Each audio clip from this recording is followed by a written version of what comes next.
لیکن ہمارے جو استاد صاحب تھے نا وہ تو صرف ایک آدھ چیپٹر چھوڑتے تھے، باقی کہتے ساری کتابیں لکھ کے لے آنا. تو وہ جب وہ سبق دے رہے ہوتے تھے مشقت کا، تو بندہ سوچتا تھا کہ چھٹیاں آرام کرنے نہیں ملیاں سن یا یہ والی مصیبت کرنے کو ملی تھی. جہاں چھٹیوں پہ رہے ہوتے تھے مشقت بڑھ جاتی تھی. آج تو ان چیزوں پر ہنسی آتی ہے. مشقت، جد و جہد، ہر لمحے جد و جہد، اور ہر مشقت اپنے ٹائم پر مشقت ہوتی ہے. آج آپ سے کہا جائے بہت سارے لوگوں سے پرائمری کا امتحان دینا ہے تو آپ کہیں گے بائیں ہاتھ کا کھیل ہے. بھئی اب بائیں ہاتھ کا کھیل ہے، تب نہیں تھا. اور جو آج پرائمری کر رہے ہیں ان کے لیے بھی آج بائیں ہاتھ کا کھیل نہیں. ہر مشقت اپنے وقت پر مشقت رہتی ہے. کسی وقت کسی چیز کا انتظام کرنا آپ کے لیے بڑا قابل تکلیف ہوتا ہے، آزمائش والا ہوتا ہے. بعد میں آپ سمجھتے ہیں کہ یہ تو کوئی مسئلہ ہی نہیں تھا. اللہ نے انسان کو مشقت، ہم نہ سکون ڈھونڈتے ہیں، بس ٹھیک ہے گھر بن گیا، بس ٹھیک ہے اب میں نے بچے پال لیے، بس ٹھیک ہے. او بھائی تو نے آگے بڑھنا ہے، تو نے مشقت کرنی ہے، جد و جہد میں رہنا ہے. وقت فرصت ہے کہاں، کام ابھی باقی ہے، نور توحید کا اتمام ابھی باقی ہے. یاد رکھیں اگر آج جوانی ہے تو بڑھاپا آئے گا. آج اگر صحت بالکل ٹھیک ہے تو آہستہ آہستہ خدا نخواستہ قبا اور اعصاب کمزور ہونے لگتے ہیں. ہمیں نا ذہنی طور پر تیار رہنا ہے. لوگ کہتے ہیں جناب پتہ نہیں میں بڑا پریشان ہوں، ایک مشکل ختم ہوتی ہے دوسری شروع ہو جاتی ہے. میں نے کہا یہ مشکل نہیں، یہی تو مزہ ہے زندگی کا. اللہ کہتا ہے میں نے تجھے مشقت میں پیدا کیا ہے، اور تو کہتا ہے کہ آسانی ہو جائے. اب یہ تو نہیں نہ ہوگا، جس نے جیسا پیدا کیا ہے بات تو اس قادر مطلق کی چلے گی، تیری نہیں چلے گی جب اس نے پیدا ہی مشقت میں کیا ہے. حضرت زید بن ارقم رضی اللہ تعالیٰ عنہ بیمار تھے.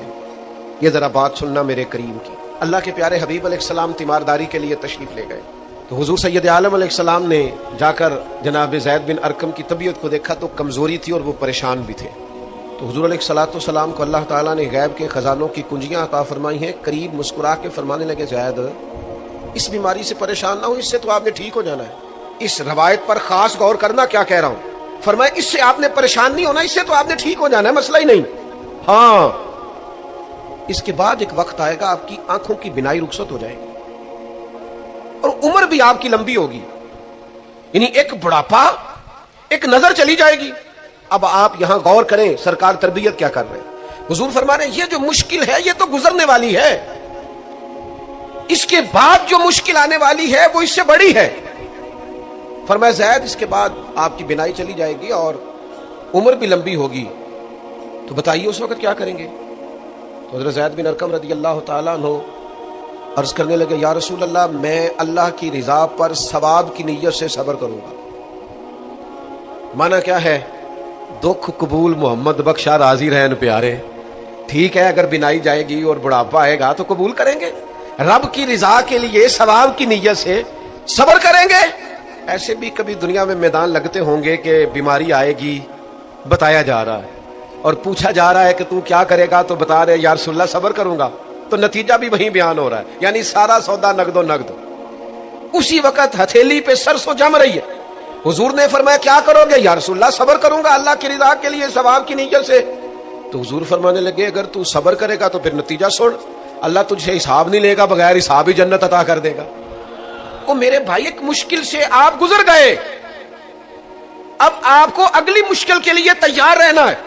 بدر ہو گیا، معرکہ بدر ہو گیا، بہت بڑی کامیابی سمیٹ کے مسلمان لوٹ آئے، پورے کفر پر دھاک بیٹھ گئی، بڑے بڑے موٹے کافر سارے بدر میں مارے گئے. ابو جہل مارا گیا، عتبہ عتیبہ مارے گئے، چوٹی کے کافر مارے گئے. تو کیا اس کے بعد پھر معاملہ ختم ہو گیا؟ اتنی بڑی فتح سمیٹ کر مسلمان آئے، لیکن تھوڑے ہی عرصے کے بعد احد میں جانا پڑا. بھئی آپ تو فتح یاب ہو گئے، کامران ہو گئے، اور اس وقت 313 تھے، اب تو 1000 تعداد ہو گئی. لیکن اس کے بعد جو مشکل آئی اس سے بڑی آئی. 70 صحابہ شہید ہوئے، سعد بن ربیع شہید ہوئے، حضرت عبداللہ بن جہش شہید ہوئے، حضرت امیر حمزہ کا سارا وجود کاٹ دیا گیا، آنکھیں نکال دی گئیں، ہونٹ کاٹ دیے گئے. اس کے بعد جو مشکل آئی اس سے بڑی تھی، صبر سے برداشت کی. حالات ٹھیک ہو گئے؟ نہیں. خندق تیار ہے، مارکا تیار ہے، اور قحط کا زمانہ اور کڑاکے کی سردی، بھوک کا یہ عالم کے لوگوں نے پیٹ پہ پتھر باندھ لیے، لیکن خندق کھودنی ہے، میدان میں رہنا ہے. یہ معاملہ ختم ہوا تو کیا بات دب گئی؟ عمرے کے لیے گئے تو انہوں نے حدیبیہ میں روک لیا. اب کیا یہاں معاملہ رکا؟ نہیں. پھر فتح مکہ کی باری آئی، پھر تبوک۔ میرے رسول پاک علیہ الصلوۃ والسلام نے پوری دنیا پر اسلام کا جھنڈا لہرا دیا۔ کہاں کہاں تک اسلامی سلطنت پہنچ گئی جناب عمر کے زمانے میں، وہ قادسیہ کے علاقے، روم، ایران، تو کیا قربانیاں ختم ہو گئیں؟ بس طاقت آ گئی، قوت آ گئی، ہمت آ گئی، ہزاروں علاقے زیر نگیں آ گئے، ختم ہو گیا معاملہ؟ نہیں، جناب عمر شہید ہوئے، پھر حضرت عثمان شہید ہوئے، حضرت علی نے 9 سال یا 13 سال کی عمر میں جہاد شروع کیا تھا، عمر میدانوں میں گزری، پھر مولا علی شہید ہوئے۔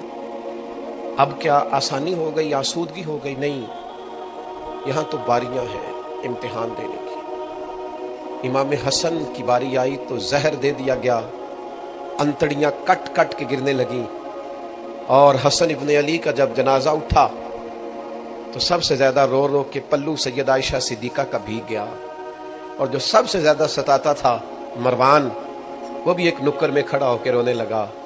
تو کسی نے کہا ساری زندگی تو نے فاطمہ کے بیٹے کو ستایا ہے، ظالم آج روتا کیوں ہے؟ کہنے لگا میری مخالفت اپنے جگہ پر، جو اٹھ کے جا رہا ہے وہ رسول پاک کا مکمل نمونہ تھا۔ اس میں کوئی شک نہیں کہ صبر، رضا، استقامت، حسن عمل، حسن کردار، اخلاق عظیم یہ ختم تھے، تو یہ امتحان تو جاری رہا۔ امام حسین کی باری آئی، چھوٹے تھے، زیادہ لاڈلے تھے، زیادہ پیارے تھے۔ کچھ لوگ ایک کا لاڈ دیکھتے ہیں، کچھ کئیوں کے لاڈ دیکھتے ہیں۔ نانا کا بھی لاڈ دیکھا، اور والدہ کا بھی دیکھا، والد کا بھی دیکھا، بہنوں کا بھی دیکھا، بڑے بھائی کا بھی دیکھا۔ حسین سب سے لاڈلے تھے۔ حسن کی بھی کیا بات ہے، امام علی مقام کی کیا بات، پر امام حسین سب کے لاڈلے تھے۔ لیکن جب امتحان دینے کی باری کربلا میں آئی تو اکیلے کھڑے تھے، نہ پشت پر نانا، نہ ہاتھ میں شیر خدا کی انگلی، نہ پلٹ کے جا کے ماں کے پلو میں چھپنے کا موقع، نہ حسن موجود ہے کہ بڑے بھائی سے مشورہ لے لیا جائے، کوئی نہیں۔ یہ کون ہے اٹا ہوا، غبار میں اٹا ہوا؟ یہ نبی کا نور عین ہے، یہ بالیقین حسین ہے، اکیلے، اور باقی جتنے تھے وہ سارے چھوٹے تھے۔ وہ بڑا مشکل کام ہو جاتا ہے جب آپ سب سے بڑے ہو جائیں اور صرف آپ کو تسلی دینی ہے، صرف آپ کو دوسروں کو سنبھالنا ہے، وہ بڑا مشکل مرحلہ ہوتا ہے۔ لیکن امام حسین نے اس مشکل مرحلے کو اس طرح گزارا کہ وہ بڑے تھے نا، بس اتنا کہوں گا کہ حسین وہاں پر شکر کرتے تھے جہاں پر صبر مشکل تھا، وہاں پر شکر کرتے تھے جہاں پر صبر مشکل تھا، جہاں صبر مشکل سے ہوتا ہے وہ وہاں گردن جھکا کے کہتے تھے آمنا وصدقنا، ٹھیک ہے، دکھ قبول محمد بخشا، بس راضی رہن پیارے۔ آپ اس بات کو یاد رکھیں اور اس کو اچھی طرح سمجھ لیں کہ آپ جب تک مزاج مشقت کا نہیں بناتے، ایک کے بعد دوسری، دوسری کے بعد تیسری، تیسری کے بعد چوتھی مشقتیں راہ دیکھ رہے ہیں، اور جو مشقتوں کے عادی نہیں وہ پھر پچھلی صفوں میں ہے، جو مشقتوں کے عادی نہیں وہ پھر کسی صورت میں نہ نام بنا سکتے ہیں نہ کام کر سکتے ہیں۔ جس کو آرام کرنا ہے، جس کو سکون سے سونا ہے، وہ منزل نہیں پا سکتا۔ آپ کو آگے بڑھنا ہے، آپ کو جدوجہد کرنی ہے، آپ کو کوشش کرنی ہے، آپ کو باہمت رہنا ہے۔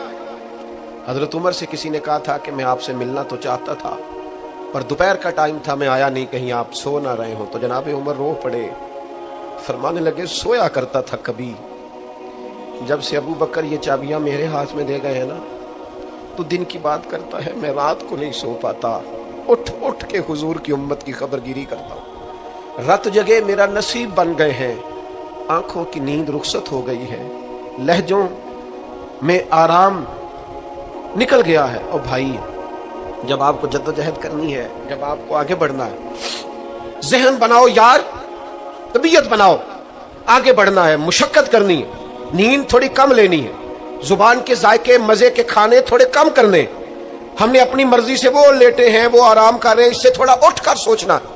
امام علی مقام کا پیغام یہ ہے کہ تو بڑا تب بنے گا جب تیری زندگی محنت والی، کوشش والی، جدوجہد والی ہو، اور پھر اس کے بعد کیا کرنا ہے؟ ایک کوشش کرنی ہے، اس کے بعد اگلا کام یہ ہے کہ جہاں رب رکھے نا وہاں رہنا بھی ہے، اس کی رضا پہ۔ جب آپ مسلمان ہوتے ہیں نا، کلمہ پڑھتے ہیں، تو ہم اعلان کرتے ہیں آج کے بعد فیصلے میرے نہیں چلیں گے، فیصلے اللہ کے چلیں گے۔ لیکن پریشانی پتہ کب ہوتی ہے؟ جب ہم فیصلہ اپنی مرضی کا مانگتے ہیں۔ او بھائی، جب تو مالک کا غلام ہے، بندہ ہے، تو پھر دکھ کس چیز کا نام ہے؟ کسی درویش نے کہا تھا دکھ کس چیز کا نام ہے کہ اللہ کی مرضی اور ہے اور تیرا ارادہ اور ہے۔ تو کہتا ہے بات اس طرح بنے جس طرح میں چاہتا ہوں، اور رب کہتا ہے نہیں میں نے فیصلہ کر لیا ہے، پھر تو دکھی ہوتا ہے۔ سکھی والا کون ہوتا ہے؟ جو رب کر دے وہ کہے بالکل ٹھیک ہے، وہ کہے بالکل۔ اور قرآن مجید نے اسے بیان کیا، رضی اللہ عنہم ورضوا عنہ۔ یہ کربلا کا دوسرا پہلو، ایک پہلو مشقت جدوجہد، ایک پہلو یہ کہ رضی اللہ عنہم ورضوا عنہ۔ اللہ کہتا ہے میرے بندوں کی شان یہ ہے کہ اللہ ان سے راضی ہے اور وہ اللہ سے راضی ہے۔ اللہ ان سے راضی ہے اور وہ بھی راضی ہے اللہ سے۔ اللہ نے جہاں رکھا ہے وہ اللہ سے، ایک پہلو یہ ہے کہ اللہ راضی ہو جائے، ایک پہلو یہ ہے کہ بندہ راضی ہو جائے۔ رب فرماتا ہے ذالک الفوز العظیم، وہ اللہ سے راضی، اللہ ان سے راضی، یہ بہت بڑی کامیابی ہے۔ امام محمد غزالی رحمۃ اللہ علیہ سے کسی نے کہا تھا زیادہ مشکل کیا ہے، اللہ کا راضی ہونا کہ بندے کا؟ تو امام صاحب فرمانے لگے رب تو مہربان ہی بڑا ہے، بڑی جلدی راضی ہو جاتا ہے۔ دو صرف آنسو بہائے سچی توبہ کے مالک راضی ہے، کسی غریب کی مدد کر دے اخلاص سے، اللہ راضی ہے۔ اللہ تو جلدی راضی ہو جاتا ہے، مشکل یہ ہے کہ بندہ نہیں راضی ہوتا۔ یہ اس نے ہر روز ایک نئی امید لگائی ہوئی ہے، ہر روز اس کا نیا رنگ ہے، یہ راضی نہیں ہوتا۔ حضرت موسیٰ علیہ السلام نے اللہ کی بارگاہ میں عرض کی، مالک میری قوم یہ عرض کرتی ہے کہ تو بتا تو ہم سے کیسے راضی ہوگا۔ حضرت موسیٰ اپنی قوم کی عرض لے کر مالک کی بارگاہ میں کوہ طور پہ حاضر ہے۔ او یارو اسے دل کی تختی پہ لکھ لینا۔ عرض کی مالک میری قوم کہتی ہے رب کریم کے حضور عرض کریں کہ ہمیں بتائے ہمارا رب ہم سے کیسے راضی ہوگا۔ تو حضرت کلیم کہتے ہیں جب رب کی بارگاہ میں عرض کیا تو مالک نے فرمایا ان سے جا کے کہو وہ مجھ سے راضی ہو جائیں، بس وہ راضی ہو جائے میں بھی ان سے راضی ہو جاؤں گا۔ حضرت سیدنا عبداللہ ابن عمر رضی اللہ تعالیٰ عنہ کا صاحبزادہ بڑا سخت علیل ہو گیا۔ بچے بیمار ہو جائے تو تکلیف بڑی ہوتی ہے انسان کی طبیعت کو۔ حضرت عبداللہ ابن عمر کے بیٹے بڑے سخت علیل ہو گئے۔ جناب عبداللہ ابن عمر بڑے پریشان ہیں، کبھی ادھر جاتے ہیں کبھی ادھر جاتے ہیں، اس حکیم کے پاس اس طبیب سخت پریشان۔ آپ کے دوست احباب دیکھتے ہیں کہ حضرت عبداللہ ابن عمر بڑے سخت آزمائش میں، بیٹے کا انتقال ہو گیا، صحت نہ ہو سکی، اللہ کا حکم آ گیا۔ اب یہ جو انتقال ہے یہ ظاہر ہے بیماری سے زیادہ مشکل کام ہے، بیٹا چلا ہی گیا ہے۔ لیکن وہ لوگ کہتے ہیں جب ہم بعد میں تعزیت کرنے کے لیے گئے تو جناب عبداللہ ابن عمر کو بڑا مطمئن دیکھا۔ تو ہم نے عرض کی کہ حضور اس وقت تو صرف بیمار تھا تو آپ زیادہ تسلی میں نہیں تھے اور اب آپ بڑے تسلی میں محسوس ہوتے ہیں، وجہ؟ تو فرمانے لگے جب تک میری ذمہ داری تھا نا میں پریشان تھا، اب خدا کے کرم اور رحمت کی جگہ پہ چلا گیا، اللہ کا فیصلہ آ گیا ہے اور میں سمجھا ہوں کہ میرا رب اسے اپنی بارگاہ میں بلانا چاہتا ہے، لہذا میں پورے طور پر مطمئن، اب میں اللہ کی رضا پہ پوری طور پر راضی ہوں۔ میرے عزیز جب تک یہ رضا حاصل نہیں، کیا لطیف انداز ہے۔ وہ ہمارے ایک بڑے زبردست رائٹر تھے صاحبزادہ خورشید احمد گیلانی مرحوم، ان کا ایک مضمون چھپا ایک دفعہ امت کا پہلا صوفی، تو وہ ٹائٹل دیکھ کر مجھے بڑی تجسس ہوا کہ کس کو، چونکہ ہم صوفیاء کی جماعت ہے، کس بزرگ کا تذکرہ کیا انہوں نے، امت کا سب سے پہلا صوفی۔ تو جب مضمون کھولا تو امت کا سب سے پہلا صوفی انہوں نے جناب صدیق اکبر کو قرار دیا، فرمایا یہ پہلے درویش ہیں اس امت کے، حضرت ابو بکر صدیق۔ حضرت ابو بکر صدیق علیل ہو گئے، بیمار ہو گئے، تو یہ دیکھیے ذرا ان کا انداز تصوف۔ یار دوست پتہ لینے گئے تو ایک روٹین ہوتی ہے نا، جب لوگ تیمارداری کرنے جاتے ہیں تو کہتے ہیں کسی ڈاکٹر کو دکھایا ہے، سب لوگ آپ کے گرد بیٹھے ہیں، تو کہنے لگے ابو بکر طبیب کو دکھایا ہے؟ فرمانے لگے ہاں طبیب دیکھ گیا ہے اور طبیب دیکھتا رہتا ہے۔ تو کہا پھر طبیب نے کیا کہا ہے؟ کہنے لگے طبیب نے کہا فعال لما یرید، طبیب نے کہا ہے بھائی جو میں چاہتا ہوں نا وہ میں کر دیا کرتا ہوں، جو میرا ارادہ ہوتا ہے پھر وہ میں کر دیتا ہوں، وہ طبیب مجھے کہہ گیا ہے، لہذا جو اس کا ارادہ ہونا ہے اس نے۔ اب وہ جو ارد گرد بیٹھے تھے وہ بھی تو صحابہ تھے نا، اس باریک بات کو فوراً سمجھ گئے, کہنے لگے اللہ تجھے جزا عطا کرے. او یارو, تھوڑے دن اگر سکھ سے جینا چاہتے ہو تو ایک ہی علاج ہے, ایک مالک کی رضا میں راضی رہو. نہ سمجھ آئے تو پھر کربلا والے امام حسین کی طرف دیکھنا. وہ نانا کے کندھوں پہ تھے پھر بھی بڑے خوش تھے, وہ ماں کی گود میں تھے پھر بھی بڑے خوش تھے, شیر خدا کی باہوں میں تھے پھر بھی بڑے خوش تھے, حسن کے ساتھ سفر حج پہ تو بھی بڑے راضی تھے. اور جس دن رجب کے مہینے میں مدینہ چھوڑ رہے تھے تو اس دن بھی کہہ رہے تھے مالک میں تیری رضا پہ راضی ہوں. اور حسین ابن علی رضی اللہ تعالیٰ عنہ نے ہمیں یہ معیار دیا ہے, جس دن شبیہ مصطفیٰ علی اکبر ان کے گھر میں پیدا ہوئے تھے, حسین اس دن بھی بڑے راضی تھے. اور جب اللہ اکبر کہہ کے زخم کھا کے جناب علی اکبر گھوڑے سے زمین پر تشریف لائے تھے اور جوان بیٹے کو سہارا دے کر انہیں اٹھانا پڑے تھا, حسین اس دن بھی رب کی رضا پہ بڑے راضی تھے. اور جب چھوٹا سا بیٹا ان کی گود میں اس کی سانسیں اکھڑ رہی تھیں تو امام علی مقام اس وقت بھی اپنے رب کی رضا پہ بڑے ہی راضی تھے. حد ہو گئی. جس گلے کو محبوب چومتے تھے اس وقت بھی حسین راضی تھے, اور جب اسی گلے پہ خنجر چل رہے تھے امام علی مقام نے یہ نہیں کہا کہ مالک میرا اتنا امتحان, آخر میرے مسئلے کب حل ہوں گے, میری مشکلات کب حل ہوں گی, آخر کس وقت, یہ نہیں فرمایا, بلکہ یہ سارا کچھ سہ کے دونوں ہاتھ زمین پہ بچھا کے سجدہ شکر ادا کر کے کہا مالک جہاں تو رکھے حسین وہاں راضی ہے. اتنا شکوہ ہے ہماری زندگی. آپ یقین کریں ان باتوں کی بھی دوست دعا کرانے آ جاتے ہیں جہاں دل کرتا ہے کہ انہیں سمجھائیں کہ یار نہ کہیں تو ٹھہرنا اپنے رب کی رضا پہ. یار دیکھو چھوٹی بات نہیں, حضرت انس بن مالک کہتے ہیں 10 سال میں نے نبی پاک کے گھر میں نوکری کی ہے. 10 سال. 1 سال کے بعد لوگ اکتا جاتے ہیں, سارا پتہ چل جاتا ہے, اس کے بعد وہ چاہتے نہیں رہتی, بندہ پرانا ہو جاتا ہے. اکرام احترام اللہ ماشاءاللہ وہ نہیں رہتا. فرماتے ہیں 10 سال حضور کے گھر میں نوکری کی, پورے 10 سال ایک دفعہ بھی رسول پاک نے اف نہیں کہا. فرماتے ہیں ایسا نہیں کہ کبھی کوئی ایسی بات نہیں ہوئی جس سے حضور ناراض ہو. کئی دفعہ ایسے موقع آئے, حضور نے کسی کام سے بھیجا, میں جا کے بچوں کے ساتھ کھیلنے لگا, محبوب آئے, میں ڈر گیا, لیکن حضور نے کچھ بھی نہیں کہا, مسکرا کے فرمایا تمہیں کام بھیجا تھا کر کے کیوں نہیں آئے.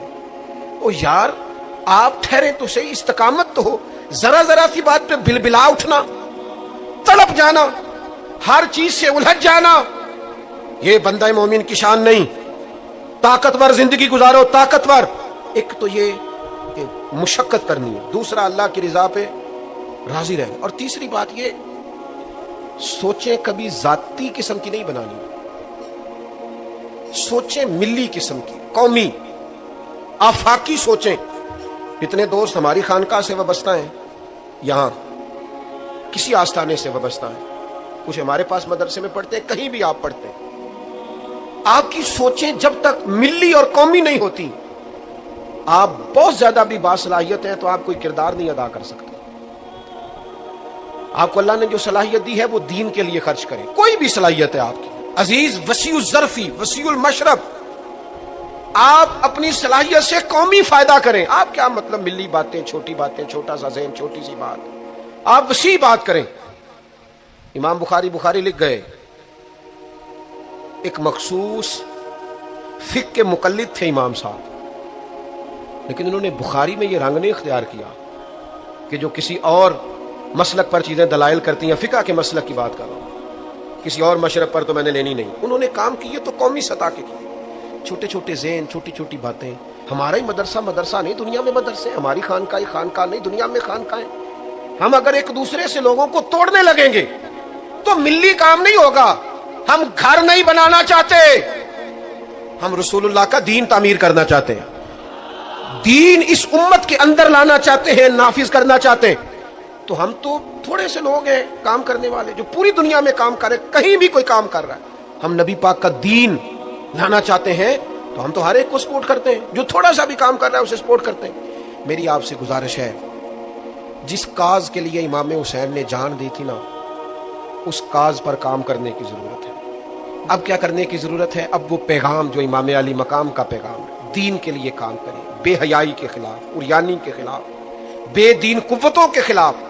لوگوں کو سکون ملے گا، انہیں قائل کریں کہ سکون تمہیں نماز میں ملے گا، عبادت میں ملے گا، دیانتداری میں سکون ہے، قناعت میں سکون ہے، عزت نفس اور خودداری میں جو تمہارے لیے اللہ نے رکھا ہے اس میں سکون ہے، لوٹ کے کھاؤ گے تو سکون نہیں ملے گا۔ میرے بھائی، اس سارے پیغام کو عام کرنے کی ضرورت ہے، پھیل جائیں دنیا میں،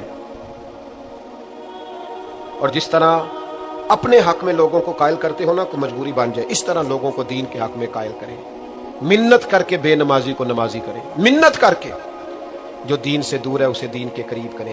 آپ کوشش کریں کہ فروغ دین ہو، جہاں مسجد نہیں تعمیر مسجد میں کردار ادا کریں، اپنے لہجوں سے ہر تھکاوٹ اتار کے آگے بڑھو، ملی قومی سوچیں پیدا کرو۔ ہم نے اس وطن کو بھی تعمیر کرنا ہے، دین کے لیے ہم نے اپنے آپ کو پیش کرنا ہے جس حد تک ہو سکے، اور دین کی تبلیغ کا سب سے بہترین طریقہ یہ ہے۔ امام جعفر صادق سے کسی نے کہا تھا میں دین کی تبلیغ کرنا چاہتا ہوں، کیا کروں؟ پیغام امام حسین کانفرنس میں بات ختم کرتے وقت امام حسین کے پوتے کی بات سنا رہا ہوں، کہا حضور دین کی تبلیغ کرنا چاہتا ہوں، کیا کروں؟ فرمانے لگے دین پہ عمل کرنا شروع کر دے، یہ دین کی تبلیغ، آپ کا اچھا اخلاق یہ دین کی تبلیغ، آپ کا معاف کرنے کا جذبہ یہ دین کی تبلیغ، آپ کی خیر خواہی لوگوں کا بھلا کرنا یہی دین کی تبلیغ۔ صرف تقریر سے تبلیغ نہیں کریں آپ کا عمل اور کردار یہ دین کی تبلیغ ہے۔ آپ اپنا انداز زندگی بدل جائیں، انداز خوبصورت کر جائیں، یہ دین کی تبلیغ شروع ہو جائے گی۔ تین باتیں آپ کی خدمت میں رکھی ہیں اس پورے گفتگو کا نتیجہ۔ ایک تو زندگی مشقت والی، محنت والی، جدوجہد والی۔ یہ جو نوجوان آرام ڈھونڈتے ہیں نا، سکون، اقبال کہتے ہیں لہو مجھ کو رلاتی ہے جوانوں کی تن آسان، یہ تیار ہو جائیں، مشقت، جدوجہد، کوشش۔ اور دوسری بات، اس کوشش کے بعد بھی رب جو فیصلہ کرے رب کے فیصلے پر راضی رہیں، مقام تسلیم و رضا والی زندگی گزاریں۔ اور تیسری گزارش، سوچیں سطحی نہیں، ذاتی نہیں، عالمی سوچیں۔ میں بڑے درد سے یہ بات عرض کروں، لوگ اپنی ذات کے لیے دین کا استعمال کرتے ہیں، اپنی ذات کے لیے۔ جو میرا ذاتی مخالف ہے میں اسے یزید کہہ دیتا ہوں، میرا ذاتی مخالف۔ ہمارا ذاتی مخالف ہوتا ہے، ہم کہتے ہیں بے ایمان ہو گیا، او خدا کے بندے تیرے سے اختلاف ہوا ہے، تو اسے یزید تو نہ بنا، اتنی بڑی لعنت کا توق تو نے گلے میں ڈال دیا۔ اگر وہ یزید ہے تو اپنے آپ کو کیا سمجھتا ہے؟ اپنا پھر نے درجہ کیا بن؟ اتنی جلدی نہیں، قومی سوچیں پیدا کریں، کوشش کریں کہ آپ ملی کام کریں، آپ لوگوں کو جوڑیں۔ آفاقی تعلیمات ہیں اسلام کی، ان آفاقی تعلیمات میں آپ اپنا وقت گزاریں گے تو آپ محسوس کریں گے زندگی بڑی خوبصورت ہو گئی۔